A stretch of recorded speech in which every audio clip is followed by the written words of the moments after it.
তোমরা যারা 2025-এ হাই মাদ্রাসা বোর্ড থেকে মাধ্যমিক এক্সাম দেবে, তোমাদের জন্য নিয়ে আসলাম ভূগোলের 5 নম্বরের সাজেশন।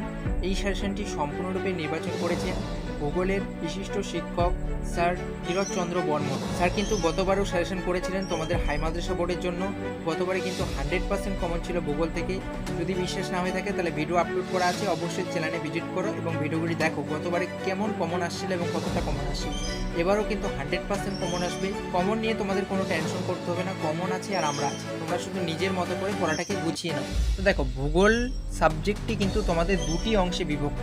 1 নম্বর হচ্ছে তোমাদের প্রাকৃতিক পরিবেশ এবং 2 নম্বর হচ্ছে আঞ্চলিক পরিবেশ। তো প্রাকৃতিক পরিবেশের জন্য কোন অধ্যায় থেকে 5 নম্বরে প্রশ্ন আসবে সম্পূর্ণরূপে অধ্যায়ভিত্তিক আমরা আলোচনা করেছি, ভিডিও আপলোড করা আছে, অবশ্যই ভিডিওটি দেখে নেবে।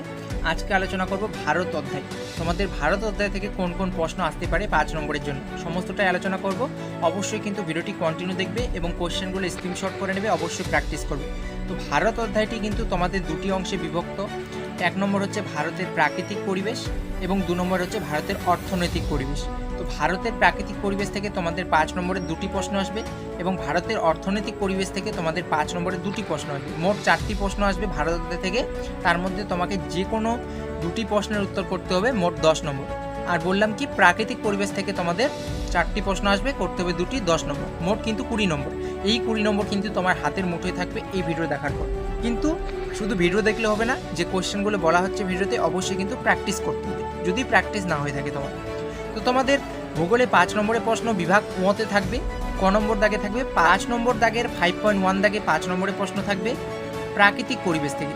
যে কোনো দুটি প্রশ্নের উত্তর দাও। 4টি প্রশ্ন থাকবে পরপর, যে কোনো দুটি প্রশ্নের উত্তর করতে হবে, মোট 10 নম্বর। এবং 5.2 দাগে থাকবে তোমাদের ভারত অধ্যায় থেকে প্রশ্ন। যে কোনো দুটি প্রশ্নের উত্তর দাও, মোট হচ্ছে 10 নম্বর, 5 করে। মোট 4টি প্রশ্ন থাকবে, দুটি প্রশ্নের উত্তর করতে হবে। ভারত অধ্যায় থেকে যে সমস্ত কোয়েশ্চেনগুলো আসতে পারে সমস্তটাই আলোচনা করব।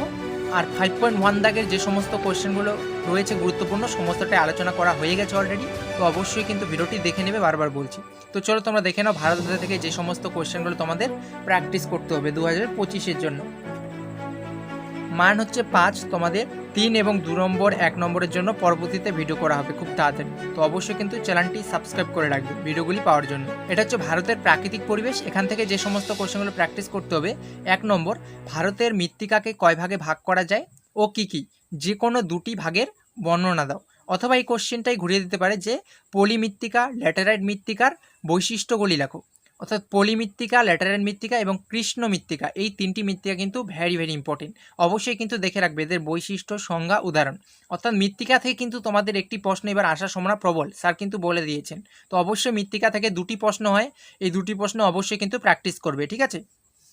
নেক্সট 2 নম্বর, ভারতের উপকূলের সমভূমি সম্বন্ধে সংক্ষেপে লেখো। অথবা এটাকে ঘুরিয়ে দিতে পারে যে ভারতের উপকূলীয় সমভূমি অঞ্চলের বিস্তৃত বিবরণ দাও। একই কোশ্চেন, একই অ্যান্সার আসবে, ঠিক আছে। খুব খুব ইম্পর্টেন্ট। তো অবশ্যই কিন্তু প্র্যাকটিস করবে। এখান থেকে কিন্তু কোনো কোয়েশ্চেন বাদ দেওয়ার চেষ্টা করবে না। স্যার কিন্তু ভেবে চিনতে এবং অনেক দিনের অভিজ্ঞতাকে কাজে লাগিয়ে কিন্তু তোমাদের সাজেশনটি তৈরি করেছেন। তো অনেক স্টুডেন্ট কিন্তু নিজের মতো করে আবার সাজেশন করে, তো এটা কিন্তু একদমই করতে যাবে না। যেটা তুমি বাদ দিবে হয়তো সেই কোয়েশ্চেনটাই পরীক্ষার হলে চলে আসলো। তো এখানে যে সমস্ত কোয়েশ্চেনগুলো বলা হয়েছে প্রত্যেকটাই গুরুত্বপূর্ণ এবং প্রত্যেকটাই কিন্তু প্র্যাকটিস করতেই হবে তোমাদের। কোনো কোয়েশ্চেন কিন্তু বাদ দেবে না, বারবার বলছি, অবশ্যই কিন্তু প্র্যাকটিস করবে। নেক্সট 3 নম্বর, ভারতের ভূপ্রাকৃতিক বিভাগগুলি উল্লেখ করে যে কোনো একটি বিভাগ সম্পর্কে আলোচনা করো। খুবই গুরুত্বপূর্ণ। স্টার মার্ক দেওয়া কোশ্চেনগুলো কিন্তু বারবার প্র্যাকটিস করবে, কোনো মতেই বাদ দেওয়ার চেষ্টা করবে না। 4 নম্বর, ভারতের স্বাভাবিক উদ্ভিদদের শ্রেণীবিভাগ করো এবং যে কোনো দুটি ভাগের বৈশিষ্ট্যগুলি আলোচনা করো। এটিও কিন্তু ভেরি ভেরি ইম্পর্টেন্ট। নেক্সট 5 নম্বর, অরণ্য সংরক্ষণের পদ্ধতিগুলি বর্ণনা করো। নেক্সট 6 নম্বর, প্রস্থ অথবা দৈর্ঘ্য বরাবর হিমালয়ের ভূপ্রকৃতির শ্রেণীবিভাগ করে তাদের সংক্ষিপ্ত বর্ণনা দাও। এটিও কিন্তু তোমাদের দেখতে হবে, হয় প্রস্থ দিতে পারে অথবা দৈর্ঘ্য দিতে পারে।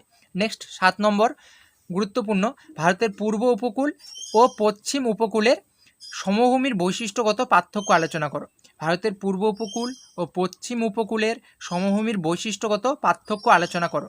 নেক্সট এক্সট্রা একটি দিয়েছেন, যেটি হচ্ছে তোমাদের কোন কোন পদ্ধতিতে মৃত্তিকা সংরক্ষণ সম্ভব তা লেখো। এটি কিন্তু অবশ্যই দেখবে মৃত্তিকা থেকে একটি প্রশ্ন আসবেই আসবে, স্যার কিন্তু বলেছেন, ঠিক আছে। মৃত্তিকা থেকে কোনো কোয়েশ্চেনে বাদ দেবে না। এবার 2 নম্বর থেকে ভারতের জল সম্পদের সংক্ষিপ্ত বর্ণনা দাও বা পরিচয় দাও। এই দুটি এক্সট্রা। সবার আগে কিন্তু প্রথমে যে 7 বলা হলো ভারতের প্রাকৃতিক থেকে, সবার আগে খুব ভালো করে গুরুত্বপূর্ণ দিয়ে কিন্তু প্র্যাকটিস করবে। এখান থেকে কিন্তু কোনো কোয়েশ্চেন বাদ দেবে না, ভেরি ভেরি ইম্পর্টেন্ট কিন্তু প্রত্যেকটা কোয়েশ্চেন, ঠিক আছে।